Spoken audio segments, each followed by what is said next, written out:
उगार खुर्द येथे आठवडी बाजारात विजेअभावी अंधार. नगर परिषदने विद्युत पोल उभारून विजेची सोय करण्याची मागणी. उगार खुर्द येथे आठवडी बाजार आठवड्यातून 2 वेळा भरवण्यात येतो.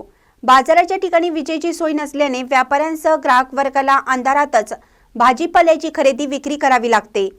याची दखल घेऊन नगर परिषदने विद्युत पोल उभारून विजेची सोय करण्याची मागणी होतीये. गावभागात श्री लक्ष्मी मंदिर जवळ गुरुवारी आणि रविवारी स्टेशन परिसरात बाजार भरतो. हा बाजार रात्री उशिरापर्यंत असतो. बाजार भरतो त्या ठिकाणी लाईट व्यवस्था नसल्याने व्यापारी, भाजी विक्रेते आपापले चार्जिंग बॅटरी लावून व्यापार करीत असतात. अंधारात व्यापार करणे त्यांना त्रासदायक ठरत आहे. महिला वर्गाला रात्री बाजारात भाजीपाला खरेदी करण्यास अडचण होत आहे. विजेअभावी अंधारात चोरी होण्याची शक्यता नाकारता येत नाही.